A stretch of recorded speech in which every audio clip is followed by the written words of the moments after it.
Hello, hello, hello, and welcome to Starting the Day the Right Way 5-minute devotion for January 16th, 2021. All right, how's everyone doing? I hope you're having a good weekend. So, my little guy and me were praying and talking, and it's like, Daddy, I just wish sometimes that God would be right in front of me, like you're in front of me right now. I said, I understand that, buddy, but it's more of a sensing and a feeling, and God hears you, and you hear God, right? And mommy hears God, and daddy hears God, whether it's through our mind, our heart, his word, songs, other people. There are so many different ways to hear from God. He's like, yeah, daddy, but I just wish I could touch him. I said, I know, I understand. So we finished up praying for the night, and it's hard for his little mind. It's hard for adults, right? But God led me right to this verse, a very famous portion of Scripture. If you're in Scripture, if you're not, maybe this is going to be surprising to you. But God actually allowed human beings to actually get a glimpse of what is actually in the spiritual realm. Okay, because there is a battle waging on in the spiritual realm, but we are seated in heavenly places as believers, right? So taking a look at 2 Kings chapter 6, 15 through 19. When the servant of the man of God got up and went out early the next morning, an army with horses and chariots had surrounded the city. And he said, "Oh no, my lord, what shall we do?" The servant asked. So the servant woke up, took a glance, and all of a sudden they're surrounded. And verse 16 says, "Don't be afraid," the prophet answered. "Those who are with us are more than those who are with them." Verse 17, and Elisha prayed, "Open his eyes, Lord, so that he may see."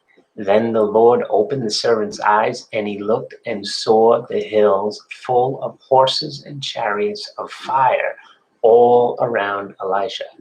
As the enemy came down toward him, Elisha prayed to the Lord, "Strike this army with blindness." So he struck them with blindness as Elijah had asked.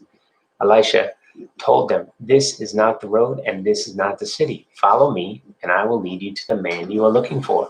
And he led them to Samaria. I don't know if you can see it in those scriptures, but the prophet was so calm and chill, right? He knew because his spiritual eyes were open.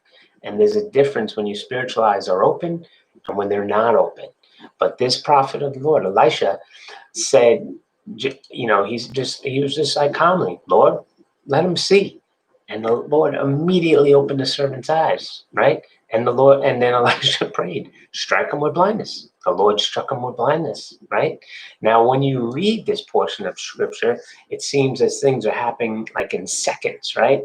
And that begs the question of when we offer prayers to God, rarely, my experience has been that he has answered it immediately. It's usually a process, and there's usually a process that God is bringing me through, a learning process to bring me to a higher level and a higher understanding.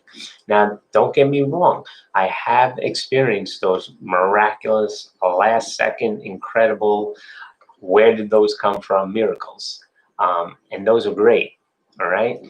But what would our dependence upon God be if every single prayer that we prayed, he answered right away?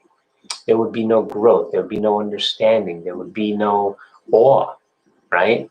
So God's the God of balance, right? He created the night, he created the day, he created the sun, he created the moon, right? He created man, he created woman. So there is that balance that God works out. And sometimes it's that instant prayer that's answered. Other times, the majority of times, we got to press in and keep on praying. And maybe you're in a situation right now where God just doesn't seem to be hearing your prayers, but He is. He is. Okay, and there's a legion of angels fighting for your prayers, fighting to bring your prayers to God and fighting for for God's answers to come down here on earth. It is a major, major, major battle going on, whether you realize it or not. So if you are struggling, if you've been praying for something for years, don't stop praying. Don't stop praying. Don't pray all this time and then be one prayer away and quit when all you had to do was pray one more time. All right. Hope this was a blessing. Have a great night.